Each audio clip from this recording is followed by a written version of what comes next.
Coast, 8 p.m. here inside the Milwaukee Theater. Welcome to the Republican presidential debate here on the Fox Business Network. I'm Neil Cavuto, alongside my co-moderators Maria Bartiromo and the editor-in-chief of the Wall Street Journal, Gerard Baker. Tonight, we are partnering with the Wall Street Journal to ask questions on the economy that voters want answered. We're also working with Facebook, who tells us that since the first Republican debate, more than 58 million people have joined the political conversation online. More than 9 million are talking specifically about the economy. The candidates on stage tonight were selected based on their standing in an average of 4 national polls, those standings determining their position on the stage. And here they are. At center stage, businessman Donald Trump.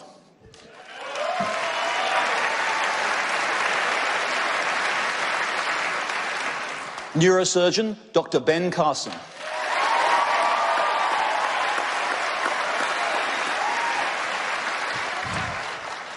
Florida Senator Marco Rubio.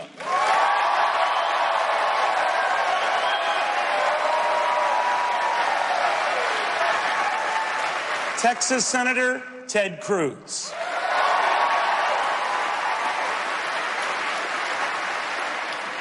Former Florida Governor Jeb Bush.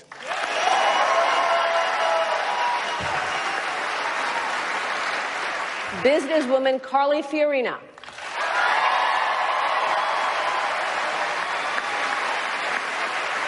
Ohio Governor John Kasich.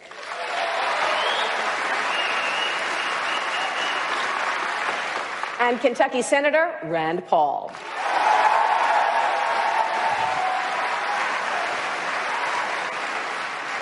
Tonight's rules are simple. Up to 90 seconds for each answer, 1 minute for each follow-up response. And if a candidate goes over their allotted time, you'll hear this. It sounds like a game show, but it's not. Anyway.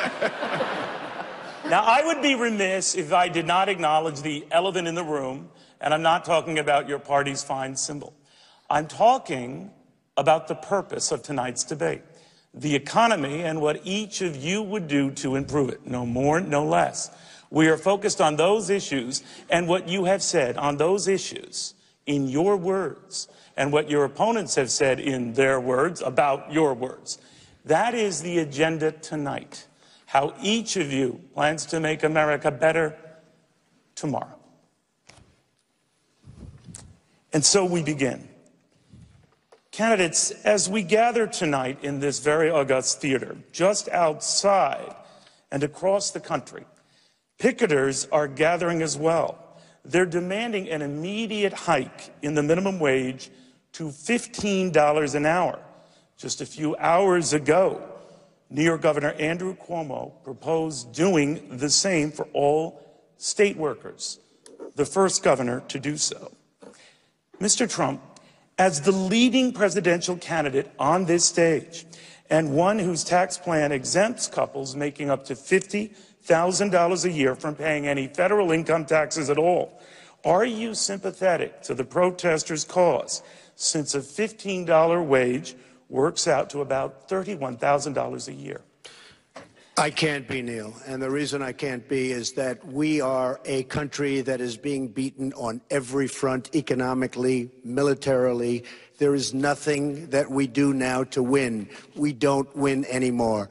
Our taxes are too high. I've come up with a tax plan that many, many people like very much. It's going to be a tremendous plan. I think it'll make our country and our economy very dynamic.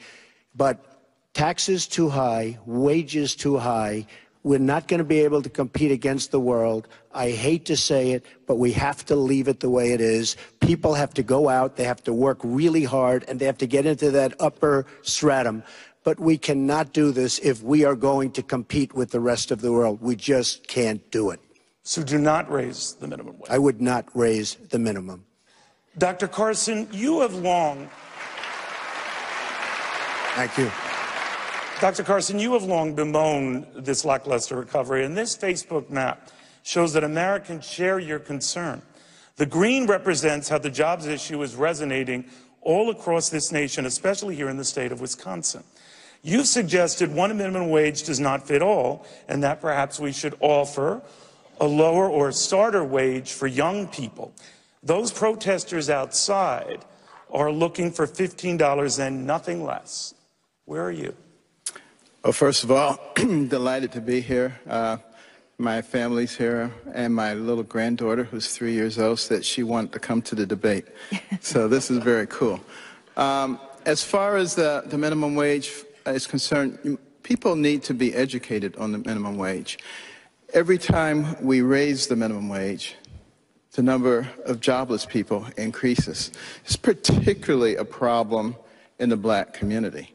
Only 19.8% of black teenagers have a job. We're looking for one. You know, and that's because of those high wages. If you lower those wages, that comes down. You know, I can remember as a youngster, you know, my first job working in a laboratory as a lab assistant and multiple other jobs. But I would not have gotten those jobs if someone had to pay me a large amount of money. But what I did gain from those jobs is a tremendous amount of experience and how to operate in the world and how to relate to different people and how to become a responsible individual. And that's what gave me what I needed to ascend the ladder of opportunity in this country. That's what we need to be thinking about. How do we allow people to ascend the ladder of opportunity rather than how do we give them everything and keep them dependent?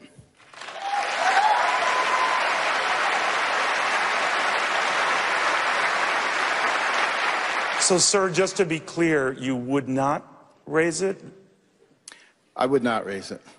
I would not raise it specifically because I'm interested in making sure that people are able to enter the job market and take advantage of opportunities. Senator Rubio, you called the recent Democratic debate in Las Vegas a night of giveaways, including free health care, free college, and a host of other government-paid benefits. Since you aren't a fan of all they're giving away, tell us tonight what you would take back. Well, let me begin by answering both the first question and this one, because they're related. As I've said many times before, my parents were never rich people. My father was a bartender, my mother was a maid, they worked for a living, but they were successful people. Because despite the fact that they weren't well educated and had those jobs, they made enough money to buy a home in a safe and stable neighborhood, retire with dignity, leave all four of their children better off than themselves. We call that the American dream, but in fact it's a universal dream of a better life that people have all over the world. It is a reminder that every country in the world has rich people. What makes America special is that we have millions and millions of people that are not rich, that through hard work and perseverance are able to be successful. The problem is that today people are not successful working hard as ever because the economy is not providing jobs that pay enough. If I thought that raising the minimum wage was the best way to help people increase their pay, I would be all for it, but it isn't. In the 21st century, it's a disaster. If you raise the minimum wage, you're going to make people more expensive than a machine. And that means all this automation that's replacing jobs and people right now is only going to be accelerated. Here's the best way to raise wages. Make America the best place in the world to start a business or expand an existing business. Tax reform and regulatory reform. Bring our debt under control. Fully utilize our energy resources so we can reinvigorate manufacturing. Repeal and replace Obamacare. And make higher education faster and easier to access, especially vocational training. For the life of me, I don't know why we have stigmatized vocational education. Welders make more money than philosophers. We need more welders and less philosophers. And if we do that, and if we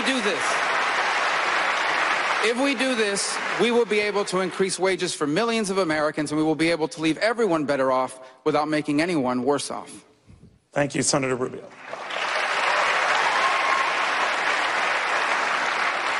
We've asked people on Facebook to submit their questions for the candidates. Seth Bell wrote, "We are approaching $20 trillion in national debt. Specifically, what plans do you have to cut federal spending?" Governor Kasich, you have spoken much about your success in balancing the budget under President Clinton. Today, the national debt is at record highs and growing unsustainably. Interest will be the fastest growing part of the federal budget, tripling over the next 10 years.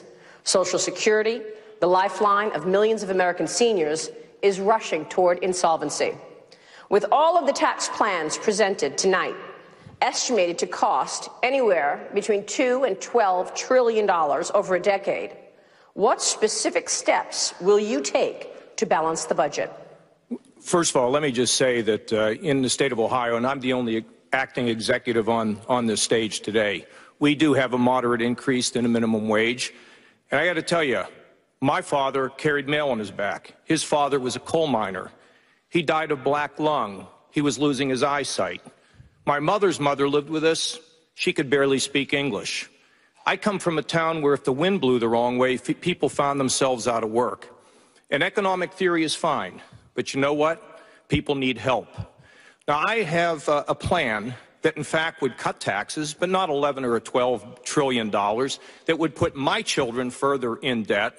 I have a plan that would not only cut taxes, lower the income tax rate for individuals, lower the tax for businesses so businesses will compete here and not move operations overseas, and also a plan, the only plan of anybody standing on this stage, to get us to a balanced budget by the end of a second term. And, you know, the simple fact of the matter is we hear a lot of promises in this debate, a lot of promises about these tax cuts or tax schemes sometimes that I call them. Hillary and the Democrats promise everything on the spending side.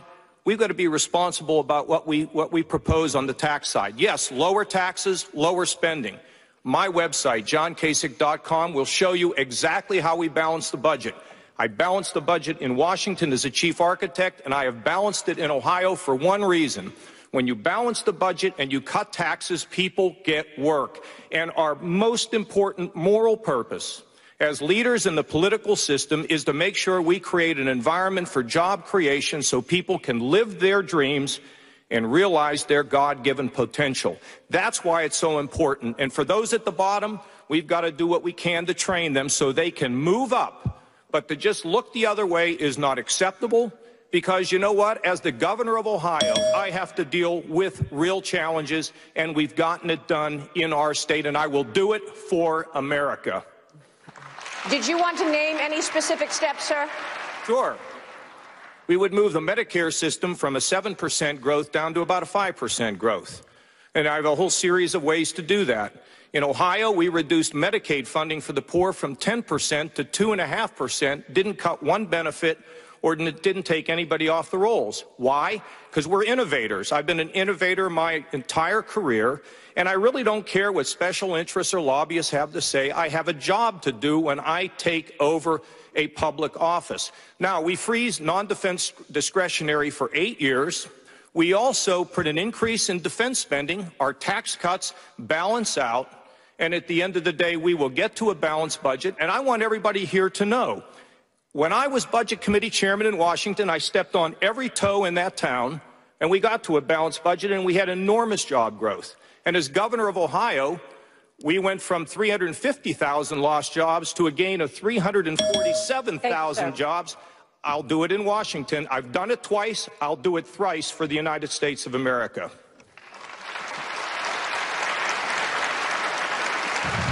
Senator Cruz, the International Monetary Fund recently cut its expectations for economic growth.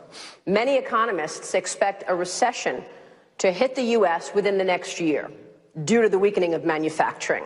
The next president will have to deal with it. You say tax reform is a powerful lever to spur economic expansion. You're calling for a 10% income tax and a 16% business tax. What other elements do you need in this plan to actually create jobs? Well, Maria, it's great to be with you. It's great to be here in Milwaukee. You know, the question you asked really, I think, is the most important question any of us can face, which is how do we get the economy growing? How do we bring back economic growth? Because economic growth, it's foundational to every other challenge we have. As you rightly noted, from 2008 to today, our economy has grown 1.2% a year on average. The Obama economy is a disaster, and the IMF is telling us this is a new normal.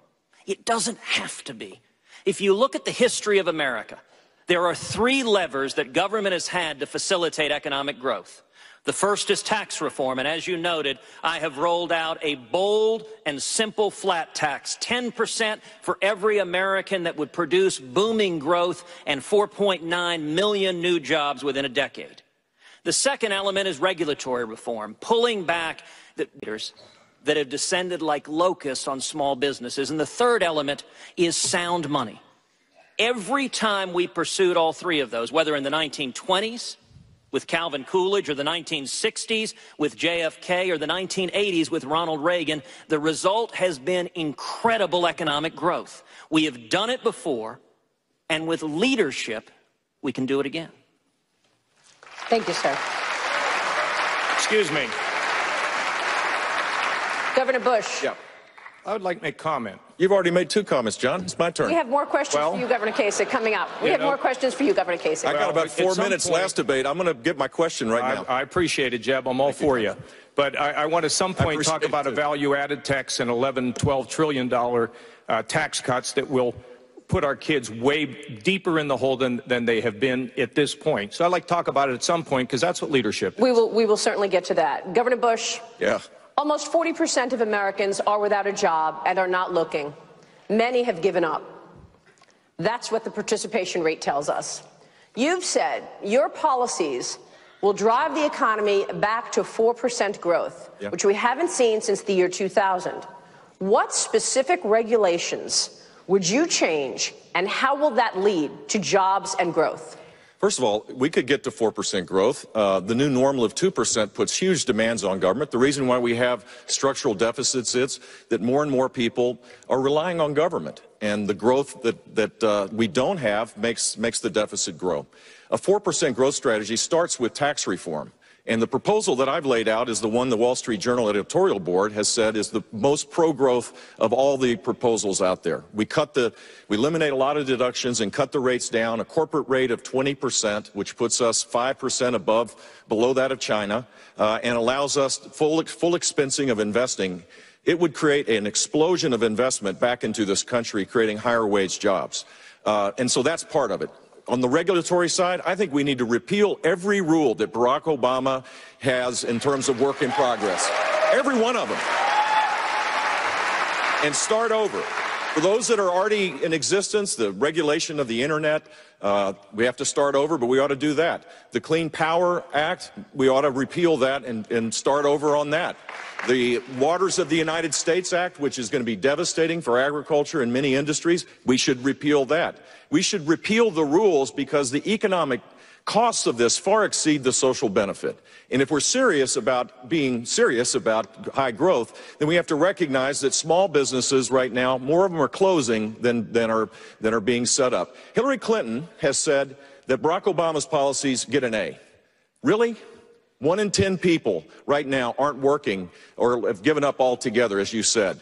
That's not an A. 1 in 7 people are living in poverty. That's not an A. 1 in 5 children are on food stamps. That is not an A. It may be the best that Hillary Clinton can do, but it's not the best America can do.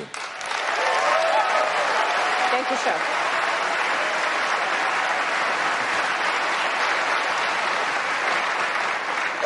Ms. Fiorina, while you've all pointed out how weak the current recovery has been and how disappointing by any historical standards, in the general election, the Democrats will inevitably ask you and voters to compare the recent president's jobs performance. Now, in 7 years under President Obama, the U.S. has added an average of 107,000 jobs a month. Under President Clinton, the economy added about 240,000 jobs a month. Under George W. Bush, it was only 13,000 a month. If you win the nomination, you'll probably be facing a Democrat named Clinton. How are you going to respond to the claim that Democratic presidents are better at creating jobs than Republicans? Well, first of all, I must say, as I think about that question, I think about a woman I met the other day. I would guess she was 40 years old. She had several children. And she said to me, you know, Carly, I go to bed every night afraid for my children's future. And that really struck me. This is America. A mother is going to bed afraid for her children's future. And the reason she's afraid for her children's future is because we've had problems for a long time. Yes, problems have gotten much worse under Democrats. But the truth is, this government has been growing bigger and bigger, more corrupt, less effective, crushing the engine of economic growth for a very long time. This isn't about just replacing a Democrat with a Republican now. It's about actually challenging the status quo of big government. Big government has created a big business called politics. And there are lots of people invested in the status quo of that big business called politics. Specifically, we need actually to do 5 things to really get this economy going again. We need to go to zero-based budgeting, so we know where every dollar is being spent. We can challenge any dollar, cut any dollar, move any dollar. We need to actually reform the tax code. Go to a 3-page tax code. Yes, there are plans that will reform our tax code to 3 pages. In addition to rolling back what President Obama has done, we need to do a top-to-bottom review of every single regulation on the books. That hasn't been done in 50 years. We need to pass the REINS Act so Congress is in charge of regulation, not nameless, faceless bureaucrats accountable to no one. We've become a nation of rules, not a nation of laws. And finally, we actually, yes, have to hold government officials accountable for their performance. All this has to be done, and the citizens of this nation must help a President Fiorina get it done. We must take our government back. Thank you.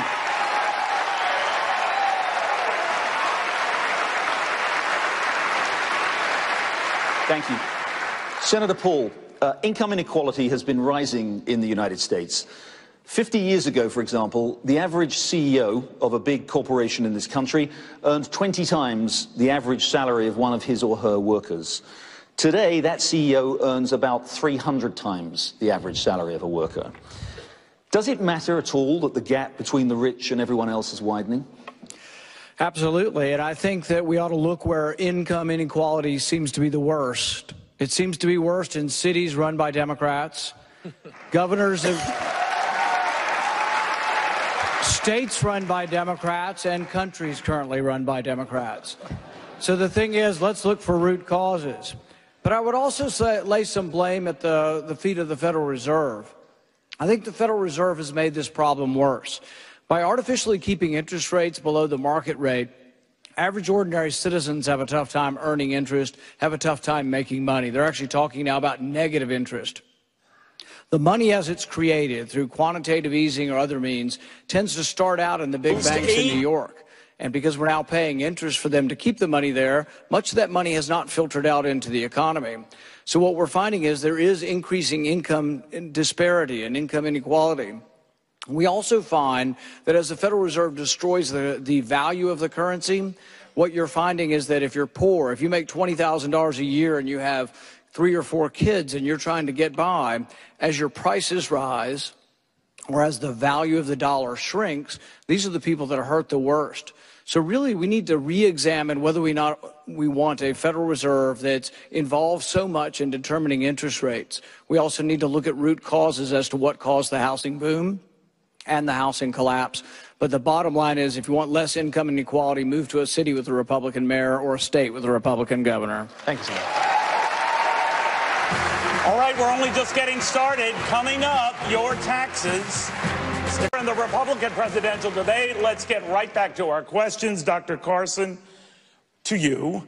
You recently railed against the double standard in the media, sir, that seems obsessed with inconsistencies and potential exaggerations in your life story, but looked the other way when it came to then Senator Barack Obama's.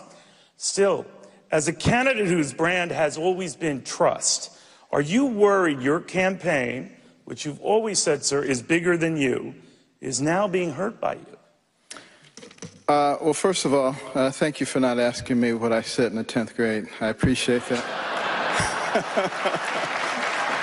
But, I'll just forget that follow-up there. the fact of the matter is, you know, what we should vet all candidates. I have no problem with being vetted. What I do have a problem with is being lied about and then putting that out there as truth. And I don't even mind that so much if they do it with everybody, like people on the other side. But, you know, when I look at somebody like Hillary Clinton, who sits there and tells her daughter and a government official that, no, this was a terrorist attack, and then tells everybody else that it was a video. Where I came from, they call that a lie. And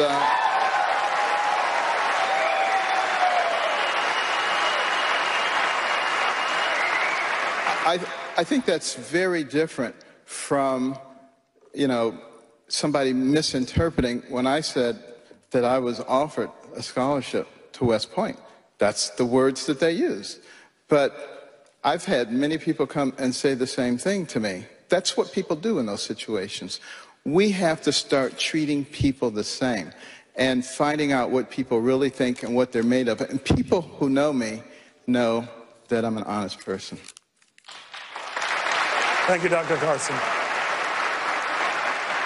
Mr. Trump, a federal appeals court just dealt a blow to the Obama administration's plan to prevent the deportation of 5 million people living in this country illegally. The White House is appealing to the Supreme Court. At heart of this issue is the effect that illegal immigrants are having on our economy. What will you do about it? I was so happy yesterday when I saw that decision come down. That was an unbelievable decision, and we don't have enough of those decisions coming down. He of the executive order, because nobody wants to listen to him, including the Democrats. So he just goes around signing executive orders. That was a great day. And frankly, we have to stop illegal immigration. It's hurting us economically. It's hurting us from every standpoint. It's causing tremendous difficulty with respect to drugs and what that does to many of our inner cities in particular. And it really was such an unbelievable moment because the courts have not been ruling in our favor.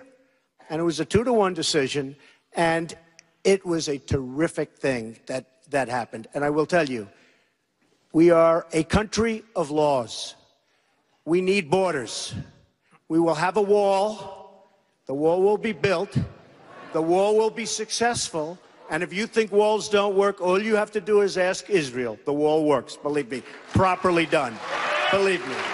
Can you just send 5 million people back with no effect on the economy? You're going to have to bring people, you're going to have to send people out. Look, so we're what a country, will you do? Maria, we're a country of laws. We either have a country or we don't have a country. We are a country of laws. Going to have to go out, and they'll come back, but they're going to have to go out, and hopefully they get back. But we have no choice if we're going to run our country properly and if we're going to be a country. Thank you, sir. Maria, can we comment on that? Senator Rubio. Can we comment on that? Yeah, one quick comment, yes. Well, look, in 1986, Ronald Reagan basically said the people who were here, if they were law-abiding, could stay. What didn't happen is we didn't build the walls effectively, and we didn't control the border. We need to. We need to control our border just like people have to control who goes in and out of their house. But if people think that we are going to ship 11 million people who are law-abiding, who are in this country, and somehow pick them up at their house and ship them out of Mexico to Mexico, think about the families. Think about the children. So, the answer really is, if they've been law-abiding, they pay a penalty, they get to stay, we protect the wall, anybody else comes over, they go back. But for the 11 million people, come on, folks, we all know you can't pick them up and ship them back across the border. It's a silly argument. It's not an adult argument. It makes no sense. All I can say is you're lucky in Ohio that you struck oil. That's for one thing. Let me just tell you that Dwight Eisenhower, good president, great president, people liked him. I like Ike, right? The expression, I like Ike. Moved 1.5 million illegal immigrants out of this country. Moved them just beyond the border, they came back. Moved them again beyond the border, they came back. Didn't like it. Moved them way south, they never came back. Dwight Eisenhower. You don't get nicer, you don't get friendlier. They moved 1.5 million people out. We have no choice. We have no choice. So he just mentioned my name. Governor Bush. Gerald, it was what happened to my question? You're not going to have my back. I'm going to have my back. Let me say a couple things here. First of all, we have grown. You should let Jeb speak. We have grown. No, it's unfair. in the state of Ohio, Governor. hold on. In the state of Ohio, we have grown 347,000 jobs. Our unemployment is half of what it was. Our fracking industry, energy industry, may have contributed 20,000. But if Mr. Trump understood that the real jobs come in the downstream, not in the upstream, but in the downstream, and that's where we're going to get our jobs. But Ohio is diversified. And little things, sir, they really don't work when it comes to the truth. So the fact is, all I'm suggesting, we can't ship 11 million. Having this conversation sends a powerful signal. They're doing high fives in the Clinton campaign right now when they hear this. That's the problem with this. We have to win the presidency, and the way you win the presidency is to have practical plans. Lay them out there. What we need to do is allow people to earn legal status where they pay a fine, where they work, where they don't commit crimes, where they learn English, and over an extended period of time, they earn legal status. That's the path, a proper path to make this work. Senator Rubio. Yeah. Senator. We have millions of people right now online trying to come into this country. Very, very unfair to the people that want to come into our country legally. They've gone through the process. They're online. They're waiting. Very, very unfair to them. That I can tell you. Senator Rubio. Senator Rubio. Let me take you to a question that I think gets at the root of a lot of the anxiety that people have in this country. The economy is undergoing a transformation through information technology. And Americans are anxious that the new economy isn't producing higher-paying jobs. Many are concerned that the new wealth seems to be going mainly to innovators and investors. Meanwhile, with factories run by robots and shopping done increasingly on smartphones, many traditional jobs are just going away. How do you reassure American workers that their jobs are not being steadily replaced by machines? That's an excellent question, because what we are going through in this country is not simply an economic downturn. We are living through a massive economic transformation. I mean, this economy is nothing like what it was like 5 years ago, not to mention 15 or 20 years ago. And it isn't just a different economy, it's changing faster than ever. You know, it took the telephone 75 years to reach 100 million users. It took Candy Crush 1 year to reach 100 million users. So the world is changing faster than ever, and it is disruptive. Number one, we are in a global competition now, and several of the candidates have said that. There are now dozens of developed economies on this planet that we have to compete with, and we lose that competition because we have the highest business tax rate in the industrialized world, because we have regulations that continue to grow by the billions every single week, because we have a crazy healthcare law that discourages companies from hiring people, but because we're not fully utilizing our energy resources, that if we did, it would bring back all kinds of growth, especially in manufacturing, and because we have an outdated higher education system. Our higher education system is completely outdated. It is too expensive, too hard to access, and it doesn't teach 21st century skills. If we do what needs to be done, tax reform, regulatory reform, fully utilize our energy resources, repeal and replace Obamacare, and modernize higher education, then we can grasp the potential and the promise of this new economy. And we won't just save the American dream, we will expand it to reach more people and change more lives than ever before. And then truly, this new century can be a new American century. Thank you.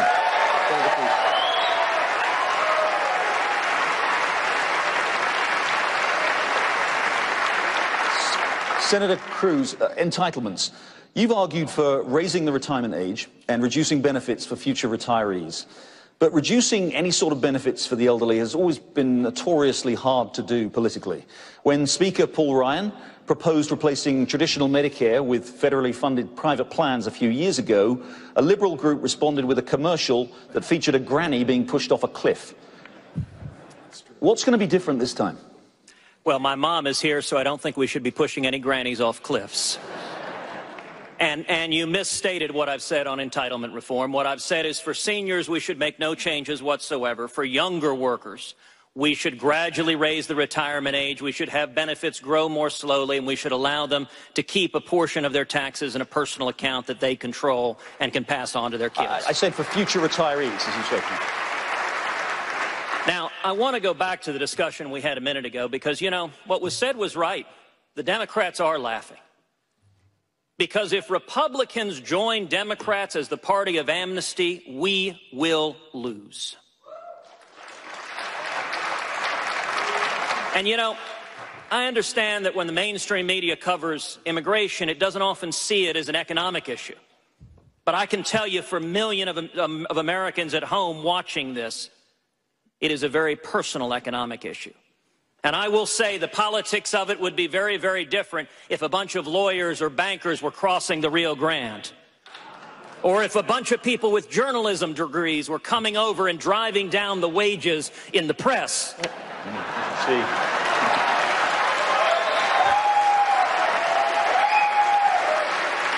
Then we would see stories about the economic calamity that is befalling our nation. And I will say, for those of us who believe people ought to come to this country legally and we should enforce the law, we're tired of being told it's anti-immigrant. It's offensive. I am the son of an immigrant who came legally from Cuba to seek the American dream. And we can embrace legal immigrations while believing in the rule of law. And I would note, try going illegally to another country. Try going to China or Japan. Try going to Mexico. See what they do. Every sovereign nation secures its borders, and it is not compassionate to say we're not going to enforce the laws and we're going to drive down the wages for millions of hardworking men and women. That is abandoning the working man.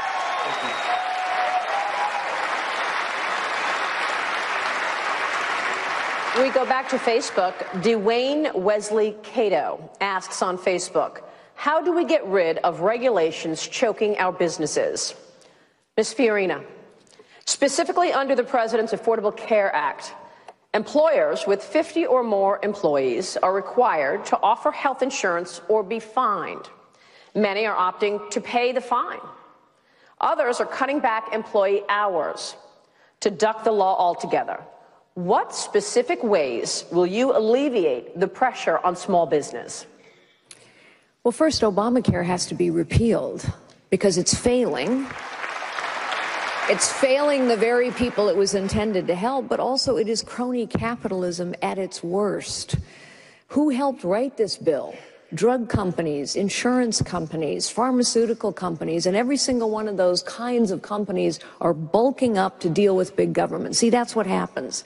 As government gets bigger and bigger, and it has been for 50 years under Republicans and Democrats alike, then businesses have to bulk up to deal with big government. So we have to repeal it. It's tens of thousands of pages long. No one can possibly understand it except the big companies, the lawyers, the accountants, the lobbyists that they hire to protect their interests. Then we have to give back to states the responsibility to manage a high-risk pool. We need to try the one thing in health insurance we've never tried. Health insurance has always been a cozy little game between regulators and health insurance companies. We need to try the free market where people actually have to compete. And we ought to have the government ensure that you must, and I don't use that term often, the government ought to do something, that every healthcare provider ought to publish its costs, its prices, its outcomes, because as patients, we don't know what we're buying. Now, let me just say, I know more about AIDS.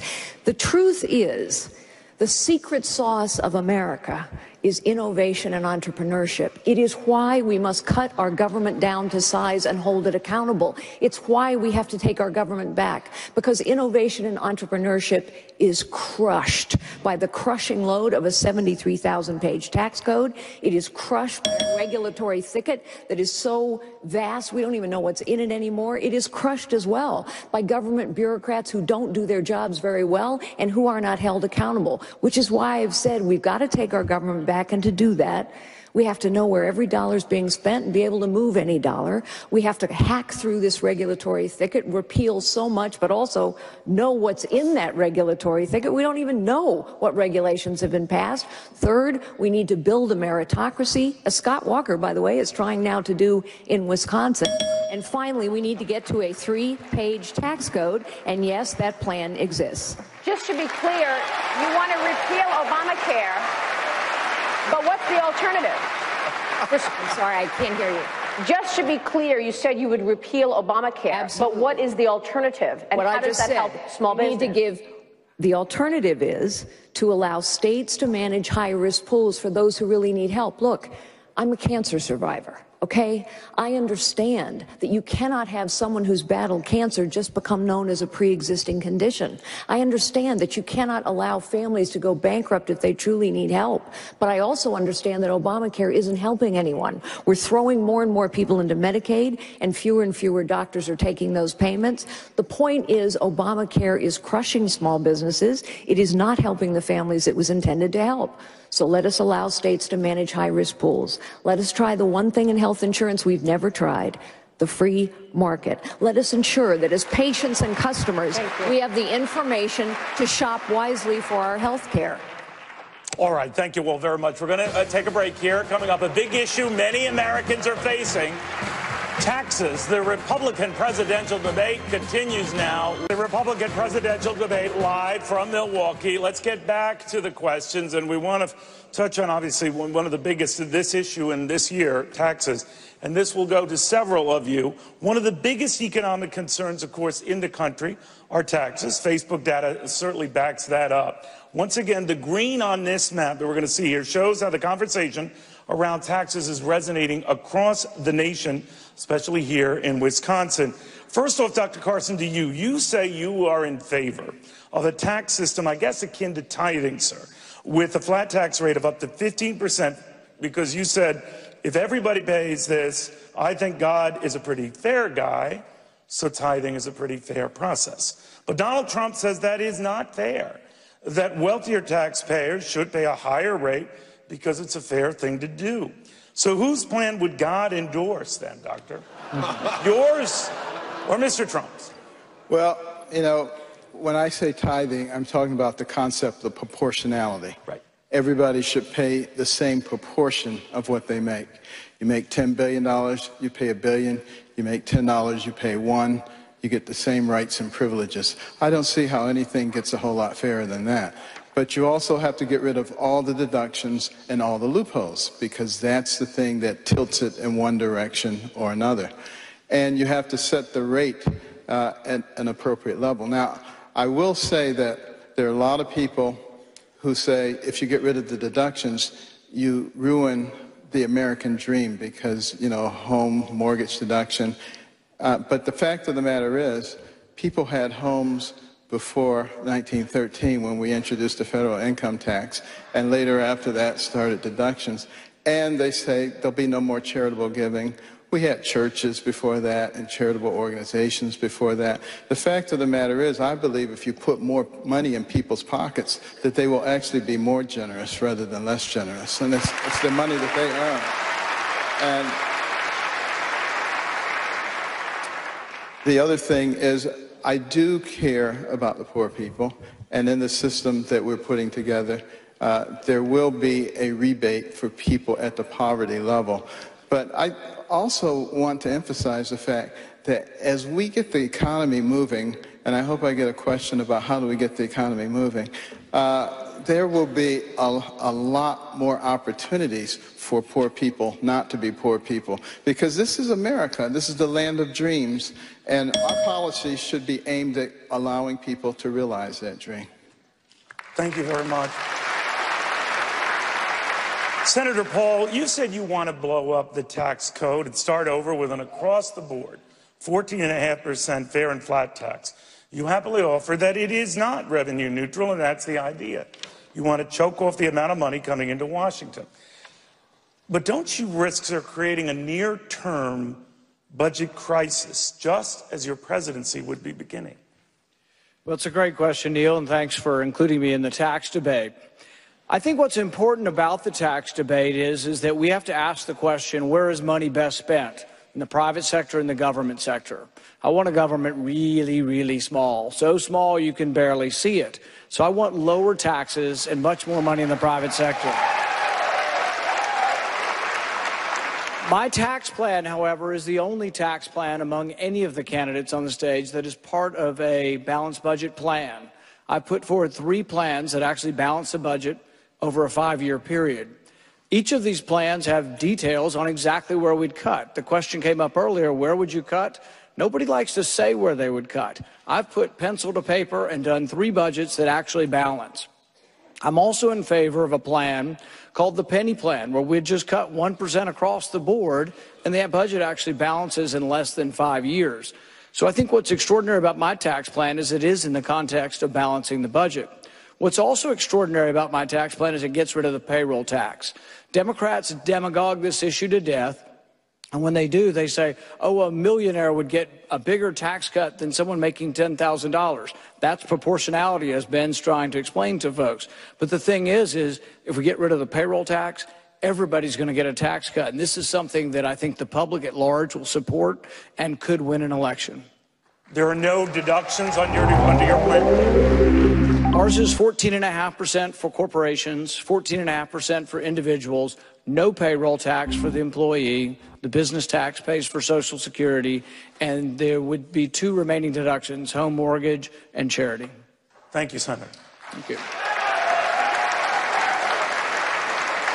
Senator Cruz, there isn't anyone in this audience or watching at home tonight who would not like to pay less in taxes.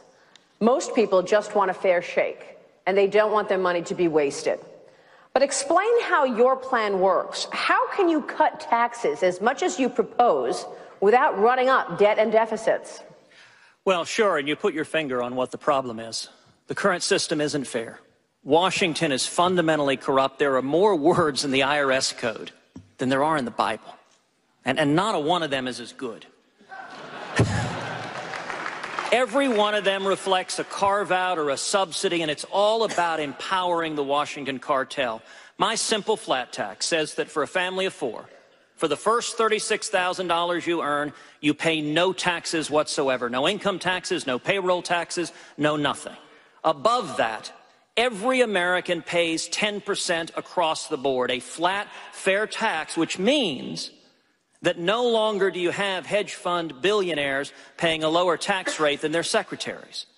On the business side, I've got a business flat tax of 16%. Again, that applies across the board. Right now, with our corporate income tax, giant corporations with armies of accountants regularly are paying little to no taxes while small businesses are getting hammered. This is fair and across the board. Now, you ask, how do the numbers add up? I would encourage folks, if you go to our website, tedcruz.org, we have the specific numbers on the website. This plan eliminates the payroll tax, eliminates the death tax, eliminates the corporate income tax, and it abolishes the IRS. And the effect of that is incredible economic growth. It means every income group will see double-digit increases from the very poorest to the very weakest of at least 14%. So if you're a single mom, if you're making $40,000 a year, what that means is an extra about $5,000 in your pocket to provide for your kids, to make ends meet. It has a powerful, powerful effect. And there's one other really powerful feature of my plan, which is that it's border adjustable, which means if you're an exporter, if you're a farmer, if you're a rancher, if you're a manufacturer, you don't pay the business flat tax. Exports are free of that tax, but all imports pay that 16% business flat tax, which means this tax plan would cause jobs to boom, and it would let America compete with China and the world on a level playing field. But you haven't told us how to pay for it. Well, the numbers the Tax Foundation have put out is that the static cost of the plan is $3.6 trillion over 10 years. But the dynamic cost of the plan, which is the cost that factors in growth, is about $768 billion. It is less than $1 trillion. It costs less than virtually every other plan people have put up here, and yet it produces more growth, and it's one of the very few plans that abolishes the IRS. But on top of that, today, we rolled out a spending plan, $500 billion in specific cuts, 5 major agencies that I would eliminate: the IRS, the Department of Commerce, the Department of Energy, the Department of Commerce, and HUD. And then 25 specific programs. Again, that's on our website at tedcruz.org. You want to look at specificity? It's easy for everyone to say, cut spending. It's much harder and riskier to put out chapter and verse, specifically the programs you would cut to stop bankrupting our kids and grandkids. Thank you, Senator. Governor Bush, Republican primary voters say tax reform should be a priority for Congress and the administration. But Governor Bush, how important is tax reform in your domestic policy agenda? Will you guarantee it in the first year of your presidency? I'm going to fight as hard as I can to make sure that we shift power away from Washington, simplify the tax code to spur economic activity in this country. Of course, it's the highest priority. If we don't do that, we're stuck with the new normal of 2% growth. Hillary Clinton says, basically, we just got to get used to it. 2% growth means declining income for the middle class. It means more than 6 million people are stuck in poverty than the day that Barack Obama was inaugurated. It means more demands on government. Growing the economy is the first job if we're going to be serious about dealing with the deficit and debt. And more importantly, people are really struggling right now. In this economy, the disposable income of the great middle is down $2,300. So yeah, we've created jobs. Gerard, you brought that up early it was a good question.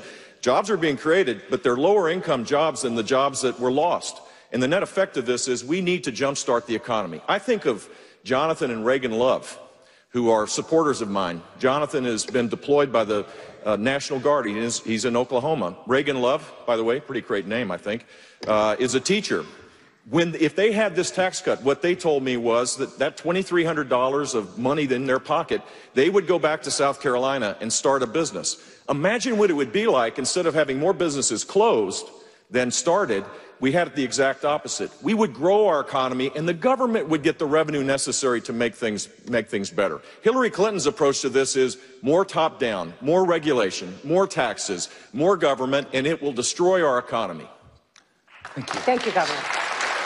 Senator Rubio. Can I just come to Senator Rubio? We're coming to you, Mr. Trump, in 1 second, I promise. Senator Rubio, your tax plan includes a large expansion of child tax credits to raise after-tax incomes for low-income parents.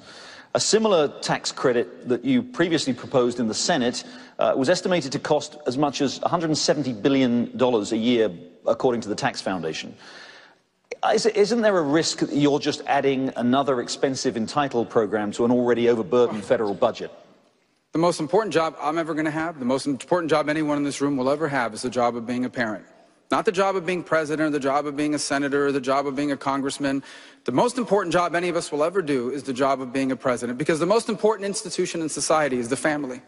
If the family breaks down, society breaks down. You can't have a strong nation without strong values, and no one is born with strong values. They have to be taught to you in strong families and reinforced in you in strong communities. And so when we set out to do tax reform, we endeavored to have a pro-family tax code. And we endeavored to do it because we know how difficult it is for families in the 21st century to afford the cost of living. It is expensive to raise children in the 21st century. And families that are raising children are raising the future taxpayers of the United States. And everything costs more. In 35 out of 50 states, childcare costs more than college. There are millions of people watching this broadcast tonight that understand exactly what I'm talking about. They don't know how they're going to make that payment every month. And if they can't make it, they can't work because someone needs to watch their kids during the day. They don't know how they're going to save for their kids' future to go to college. And so, yes, I have a child tax credit increase, and I'm proud of it. I am proud that I have a pro-family tax code, because the pro-family tax plan I have will strengthen the most important institution in the country, the family. Neil, there's a point I'd like to make here. Neil, a point that I'd like to make about the tax credits. We have to decide what is conservative and what isn't conservative. Is it fiscally conservative to have $1 trillion expenditure? We're not talking about giving people back their tax money. He's talking about giving people money they didn't pay. It's a welfare transfer payment. So here's what we have. Is it conservative to have $1 trillion in transfer payments, a new welfare program that's a refundable tax credit? Add that to Marco's plan for $1 trillion in new military spending, and you get something that looks to me not very conservative. Thank you. Governor Casey. No, Let me come to Governor Casey. No, Governor Casey. Excuse me, I get to respond. Very quickly, Senator. No, I get my 60 seconds to respond. He's talking about my tax plan. Please. So let me begin with this. I actually believe, first of all, this is their money. They do pay. It is refundable, not just against the taxes they pay to the government, but also on their federal income tax. It's refundable against the payroll tax. Everyone pays payroll tax. This is their money. This is not our money. And here's what I don't understand. If you invest that money in a piece of equipment, If you invest that money in a business, you get to write it off your taxes. But if you invest it in your children, in the future of America, in strengthening your family, we're not going to recognize that in our tax code. The family is the most important institution in Nevertheless, society. it's not and yes, very I do want to conservative, rebuild the Marco. American How's military. it conservative? I know that Rand is a committed isolationist. I'm not. I believe the world is a stronger and a better place when the United States is the strongest military power in the world. Marco, how is it conservative? How is it conservative to add $1 trillion expenditure for the federal government that you're not paying for? How is it conservative? How is it conservative to add $1 trillion in military expenditures? You cannot be a conservative if you're going to keep promoting new programs that you're not going to pay for. I may respond more quickly. Very quickly, Senator. We can't even have an economy if we're not safe. There are radical jihadists in the Middle East beheading people and crucifying Christians. A radical Shia cleric in Iran trying to get a nuclear weapon. The Chinese taking over the South China Sea. Yes, I believe the world is a safer... No, I don't believe. I know that the world is a safer and better place when America is the strongest military power in the world. Marco, I don't think we're any safer. I do not think we are any safer from bankruptcy court. As we go further and further into debt, we become less and less safe. This is the most important thing we're going to talk about tonight. Can you be a conservative and be liberal on military spending? Can you be for unlimited military spending and say, oh, I'm going to make the country safe? No, we need a safe country. But you know, we spend more on our military than the next 10 countries combined. I want a strong national defense, but I don't want us to be bankrupt. Well, and there is a middle ground. There is a middle ground that brings both of these together. There is a middle ground that brings both of these together. Which is that it is exactly right that we have to defend this nation. You think defending this nation is expensive, try not defending it. That's a lot more expensive, but you can do that and pay for it. You can do that and also be fiscally responsible. You know, I mentioned the 25 programs that I put out today that I would eliminate them. Among them are corporate welfare like sugar subsidies. Let's take that as an example. Sugar subsidies. Sugar farmers farm on roughly 0.2% of the farmland in America, and yet they give 40% of the lobbying money. That sort of corporate welfare is why we're bankrupting our kids and grandkids. I would end those subsidies to pay for defending this nation. Senator, we need to move on. This is why we must combine, actually, zero-based budgeting with tax reform. Because unless we can examine and cut and move every single dollar of discretionary spending in the federal government, we cannot reform taxes and reduce spending at the same time. Ask yourself this question. How is it possible that the federal government gets more money each and every year, which the federal government has been doing, receiving more money every year for 50 years under Republicans and Democrats alike, and yet never has enough money to do the important things? The answer, all the money's always spoken for. All the money's spoken for. So we have to go to zero-based budgeting, which is a simple idea. By the way, there's been a bill for zero-based budgeting.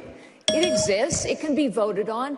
Every dollar must be examined. Any dollar can be cut. Any dollar can be moved. We have to go to a 3-page tax code. You lower every rate. You close every loophole. Why? Because the government uses the tax code to decide winners and losers. You have to strip the corruption out of the tax code to pay for it. You have to know where every single dollar is being spent. So you can cut where you need to and invest where you need to. The two go hand in hand. We do need to move on.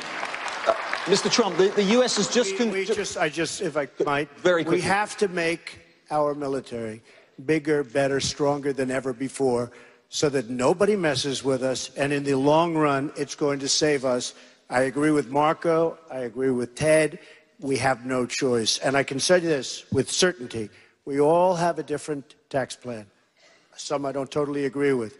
One thing we understand, each one of those tax plans is better than the mess that we have right now. Let's talk about Mr. Trump. No, Governor Kent, I really must move on. I want to move on. Mr. Trump, Let's talk about the international economy. The U.S. has recently concluded. Governor, please, we really need to move on. I think you were coming to me until they. Governor, I promise I would come to you. Look, I hate to crash the party, Mr. Baker, but you know what's fair.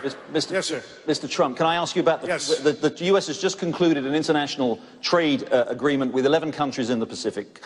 You've said that you'd rather have no deal than sign the one that's on the table. It's a horrible most economists say that trade has boosted growth, and every single post-war president has supported the expansion of international trade, including the last 3 Republican presidents. Why would you reverse more than 50 years of U.S. trade policy? The TPP is a horrible deal. It is a deal that is going to lead to nothing but trouble. It's a deal that was designed for China to come in, as they always do, through the back door and totally take advantage of everyone. It's 5,600 pages long, so complex that nobody's read it. It's like Obamacare. Nobody ever read it. They passed it. Nobody read it. Had to look at the mess we have right now, and it will be repealed. But this is one of the worst trade deals, and I would, rather not have it. With all of these countries and all of the bad ones getting advantage and taking advantage of what the good ones would normally get, I'd rather make individual deals with individual countries. We will do much better. We lose a fortune on trade. The United States loses with everybody. We're losing now over $500 billion in terms of imbalance with China, $75 billion a year imbalance with Japan. By the way, Mexico, $50 billion a year imbalance. So I must say, Gerard, I just think it's a terrible deal. I love trade. I'm a free trader 100%. But we need smart people making the deals, and we don't have smart people making the deals. The deal, as you say, the terms of the deal were published just last week, the detailed 5,000 pages of it. And 80% of U.S. trade with countries in the Pacific now, these 11 countries, is actually tariff-free. And the trade deal only affects the other 20%. Are there particular parts of the deal that you think well, the were currency badly manipulation, they don't discuss in the agreement, which is a disaster. If you look at the way China and India and almost everybody takes advantage of the United States, China in particular, because they're so good. It's the #1 abuser of this country.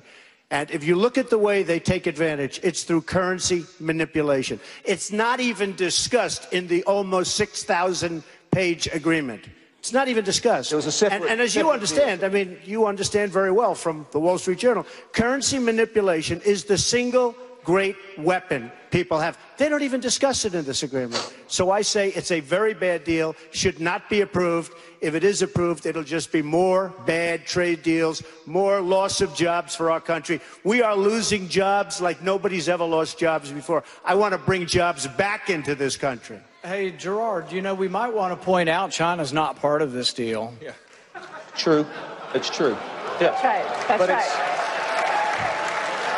Before we get a little bit off kilter, isn't that part of the problem, if I may say, Senator, that if this deal is not ratified by the US, by the Senate, then it would actually give China an opportunity to grow its economic leadership, which it's been seeking to do. And if the US is unable to take part in this trade deal with these countries in Asia, China will take the lead. There is an argument that China doesn't like the deal because in us doing the deal, we'll be trading with their competitors. You're exactly right. But I think we've sort of missed the point a little bit here. There is an important point, though, about how we discuss these trade treaties that I do agree with Mr. Trump on. We should negotiate from a position of strength, and we also should negotiate using the full force and the constitutional power that was given to us. I think it's a mistake that we give up power to the presidency on these trade deals. We give up the power to filibuster, and I'm kind of fond of that power. We give up the power to amend. And I think really one of the big problems we have in our country is over the last century, really, so much power has gravitated to the executive branch. Really, Congress is kind of a bystander. We don't write the rules. We don't make the laws. The executive branch does. So even in trade, and I am for trade, I think we should be careful about giving so much power to the presidency. Thank you. Thanks, Senator. Coming up, the biggest threats facing the next commander-in-chief. You're watching the Republican presidential debate live tonight from Milwaukee. Welcome back.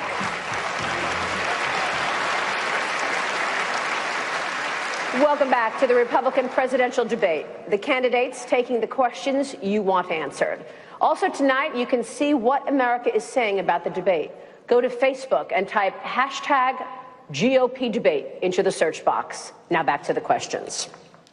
Americans face security threats at home and abroad.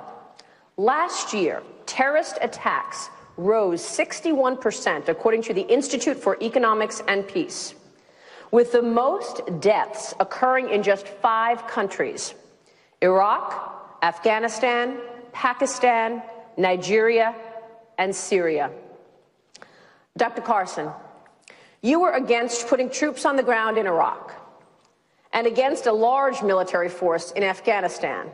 Do you support the president's decision to now put 50 special ops forces in Syria and leave 10,000 U.S. troops in Afghanistan? Well, putting the special ops people in there is better than not having them there, because that's why they're called special ops. They're actually able to guide some of the other things that we're doing there. And what we have to recognize is that Putin is trying to really spread his influence throughout the Middle East. This is going to be his base, and we have to oppose him there in an effective way. We also must recognize that it's a very complex place. You know, the Chinese are there as well as the Russians, and you have all kinds of factions there. What we've been doing so far is very ineffective, but we can't give up ground right there. But we have to look at this on a much more global scale. We're talking about global jihadists, and their desire is to destroy us and to destroy our way of life. So we have to be saying, how do we make them look like losers? Because that's the way that they're able to gather a lot of influence. And I think in order to make them look like losers, we have to destroy their caliphate. And you look for the easiest place to do that, it would be in Iraq. And if outside of Anbar in Iraq, there's a big energy field. Take that from them, take all of that land from them. We could do that, I believe, fairly easily. I've learned from talking to several generals. And then you move on from there. But you have to continue to face them, because our goal is not to contain them, but to destroy them before they destroy us. We asked Facebook to take a look at some of the major issues we're talking about and tackling in this debate tonight. This word cloud shows what people are focusing on the most. The bigger the word, the more the talk. One of the most discussed issues in the last month, Homeland Security. Governor Bush, what is the biggest threat facing America today? I'd say it is Islamic terrorism. And back to the question of what we are dealing with in Iraq, when we pull back, voids are filled. That's the lesson of history. And sadly, this president does not believe in American leadership. He does not believe it. And the net result is that we have a caliphate the size of Indiana that gains energy each and every day to recruit Americans in our own country. And the threat to the homeland relates to the fact that we've not dealt with this threat of terror in the Middle East. We should have a no-fly zone in Syria. We should have support for the remnants of the Syrian Free Army and create safe zones. If you want to deal with the 4 million refugees that are leaving Syria because of the devastation there, then we ought to create safe zones for them to stay in the region rather than go to Europe. And that requires American leadership. Without American leadership, every other country in the neighborhood begins to change their priorities. It is tragic that you see Iraq and other countries now talking to Russia. It wasn't that long ago, Russia had no influence in the region at all. And so the United States needs to lead across the board. This president and Hillary Clinton both do not believe that the United States has a leadership role to play, and we're now paying a price, and it will have a huge impact on the economy of this country if we don't deal with this. Thank you, sir. Mr. Trump, in a 2012 debate, President Obama mocked Mitt Romney's assertion that Russia was the top geopolitical challenge facing the United States, saying he was a Cold War dinosaur. Now, Russia has invaded Ukraine and has put troops in Syria. You have said you will have a good relationship with Mr. Putin. So what does President Trump do in response to Russia's aggression? Well, first of all, it's not only Russia. We have problems with North Korea where they actually have nuclear weapons. You know, nobody talks about it. we talk about Iran, and that's one of the worst deals ever made, one of the worst contracts ever signed, ever in anything. And it's a disgrace. But we have somebody over there, a madman, who already has nuclear weapons. We don't talk about that. That's a problem. China is a problem, both economically and what they're doing in the South China Sea. I mean, they are becoming a very, very major force. So we have more than just Russia. But as far as the Ukraine is concerned, and you could say Syria, as far as Syria, I like if Putin wants to go in, and I got to know him very well because we were both on 60 Minutes. We were stablemates, and we did very well that night. But you know that. But if Putin wants to go and knock the hell out of ISIS, I am all for it 100%, and I can't understand how anybody would be against it. They blew up, hold it, they blew up, wait a minute, they blew up a Russian airplane. He cannot be in love with these people. He's going in, and we can go in, and everybody should go in. As far as the Ukraine is concerned, we have a group of people and a group of countries, including Germany, tremendous economic behemoth. Why are we always doing the work? I'm all for protecting Ukraine and working, but we have countries that are surrounding the Ukraine that aren't doing anything. They say, keep going, you dummies, keep going, protect us. And we have to get smart. We can't continue to be the policemen of the world. We owe $19 trillion. We have a country that's going to hell. We have an infrastructure that's falling apart, our roads, our bridges, our schools, our airports, and we have to start investing money in our country. Thank you, sir. Donald is wrong on this. He is absolutely wrong on this. We're not going to be the world's policeman, but we sure as heck better be the world's leader. There's a huge difference where without us leading, voids are filled. And the idea that it's a good idea for Putin to be in Syria, let ISIS take out Assad, and then Putin will take out ISIS. I mean, that's like a board game. That's like playing Monopoly or something. That's not how the real world works. We have to lead. We have to be involved. We should have a no-fly zone in Syria. They are barrel bombing the innocents in that country. If you're a Christian, increasingly in Lebanon or Iraq or Syria, you're going to be beheaded. And if you're a moderate Islamist, you're not going to be able to survive either. We have to play a role in this to be able to bring the rest of the world to this issue before it's too late. Assad is a bad guy, but we have no idea who the so-called rebels, I read about the rebels, nobody even knows who they are. I spoke to a general 2 weeks ago. He said, he was very up on exactly what we're talking about. He said, you know, Mr. Trump, we're giving hundreds of millions of dollars of equipment to these people. We have no idea who they are. So I don't like Assad. Who's going to like Assad? But we have no idea who these people and what they're going to be and what they're going to represent. They may be far worse than Assad. Look at Libya. Look at Iraq. Look at the mess we have after spending $2 trillion, thousands of lives, wounded warriors all over the place who I love. Okay, all over. We have nothing. And I said, keep the oil. And we should have kept the oil, believe me. We should have kept the oil. And you know what? We should have given the oil. We should have given big chunks to the people that lost their arms, their legs, and their families and their sons and daughters. Because right now, you know who has a lot of that oil? Iran and ISIS. You know, Mr. Trump fancies himself a very good negotiator. And I accept that he's done a lot of good deals. So Mr. Trump ought to know that we should not speak to people from a position of weakness. Senator Paul should know that as well. One of the reasons I've said that I would not be talking to Vladimir Putin right now, although I have met him as well, not in a green room for a show, but in a private meeting.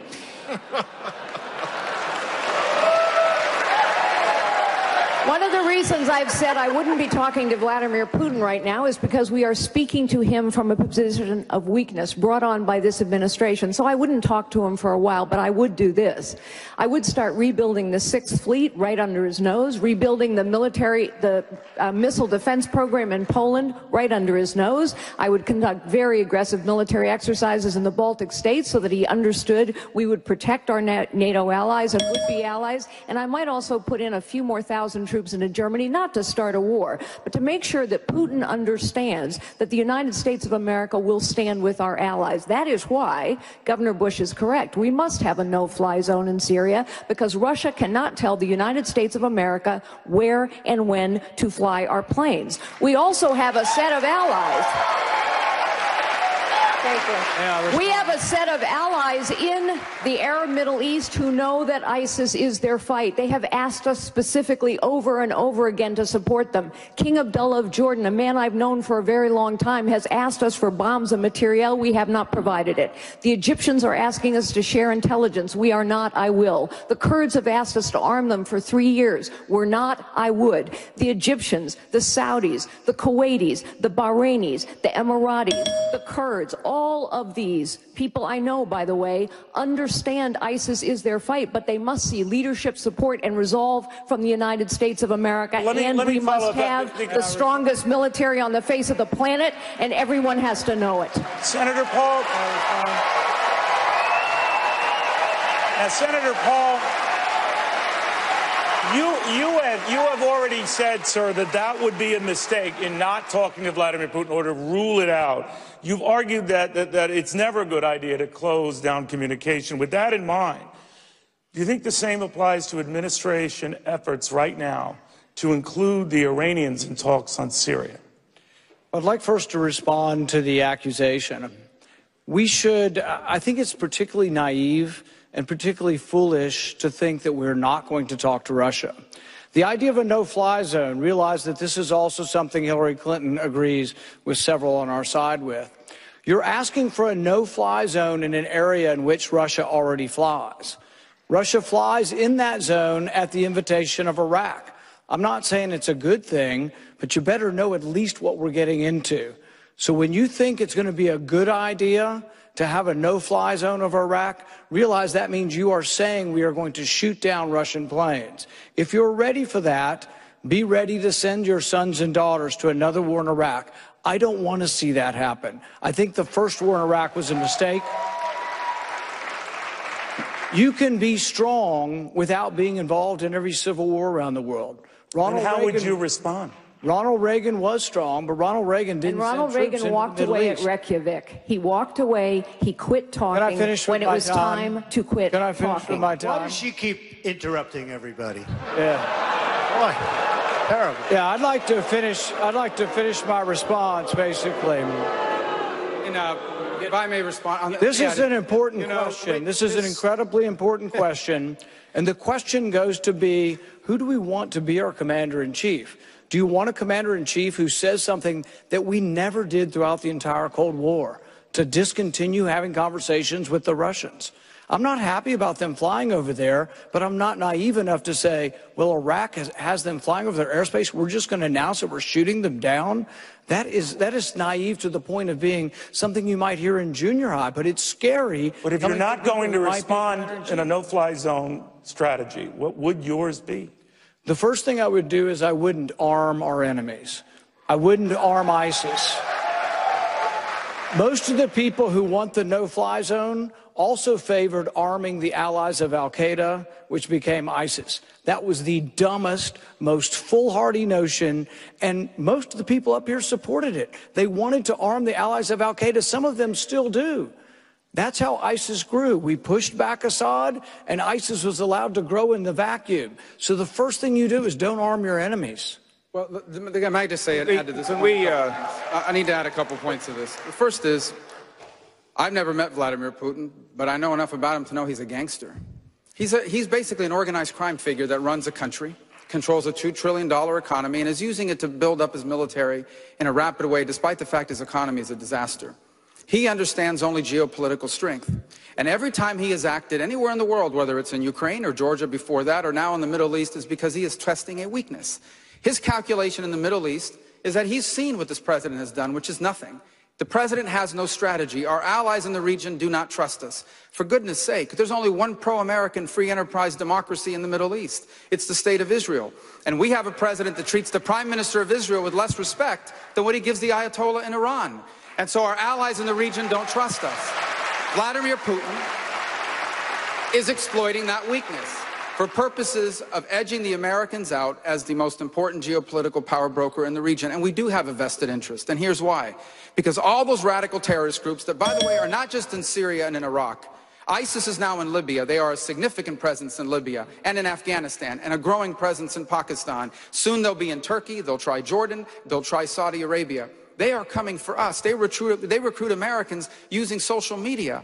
And they don't hate us simply because we support Israel. They hate us because of our values. They hate us because our girls go to school. They win or we win. We better take this risk seriously. It is not going away on its own. Thank you, Senator. Thank you, Senator.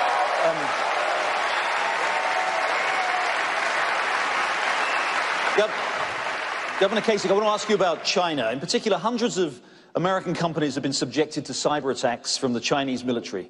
Yet state-backed Chinese companies are growing their presence in the United States. Chinese investments in the US, which were nearly non-existent a few years ago, are now over $50 billion. And as my newspaper recently reported, Chinese companies are planning to bid for one of the largest hotel chains in the United States, what would be the largest ever Chinese takeover of a US company. Would you stop them? Let me tell you this, Mr. Baker. In terms of the cyber attacks, we have the capability to not only have a defensive posture, but also to make it clear to people that if you attack us with cyber attacks, we will destroy the mechanisms that you're using to attack us. I want to give you a little trip around the world. I served on the Defense Committee for 18 years.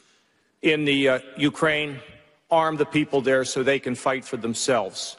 In the eastern part of Europe, make sure that Finland and the Baltics know that if the Russians move, we move.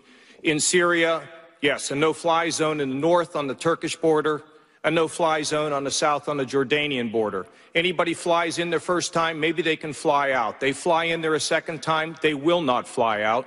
And it also becomes a sanctuary for the people to be, and it also sends many messages in the Middle East that we're still involved. Saudi Arabia, cut off the funding for the radical clerics, the ones that preach against us, but they're fundamentally our friends. Jordan, we want the king to reign for 1,000 years. Egypt, they've been our ally and a moderating force in the Middle East throughout their history. In the countries of the Gulf states of Bahrain, the Cleveland Clinic is opening an operation. Clearly, we see the same with them. And in Israel, we have no better ally in the world, and no more criticizing them in public. We should support them. And finally, China. China doesn't own the South China Sea. And I give the president some credit for being able to move a naval force in there to let the Chinese know that we're not going to put up with it anymore. And in the trade agreement, the TPP, it's critical to us, not only for economic reasons and for jobs, because there's so many people who are connected to getting jobs because of trade, but it allows us to create not only economic alliances, but also potentially strategic alliances against the Chinese. They're not our enemy, but they're certainly not our friend. And finally, I will say to everybody in this room, we've been talking about taxes and economics. When the fall comes and we run against Hillary, which would be a disaster if she got elected. I have two 16-year-old girls, and I want this country to be strong. We make promises we can't keep under the bright light of the fall, we will have trouble. We must make sure that our economic programs and our military programs are solid. I served in Washington as the chairman of the Budget Committee, and we got the budget balanced, and in Ohio as the CEO, and guess what? We got to have a CEO mentality and a way to beat Hillary Clinton and the Democrats in the fall, and our ideas have to add up. They have to be solid, and people have to know we have the confidence to lead America. And as president, I will lead this country as I have before in Washington and in Ohio, and will return both on domestic and international affairs. And I appreciate the opportunity to speak this time, Jerry. Thank you, Governor. Plenty of opportunities. Thank you, Neil. All right, and look at the time. Look at the time. You are watching Fox Business. We'll take a break. Stick around. I think it gets interesting after this.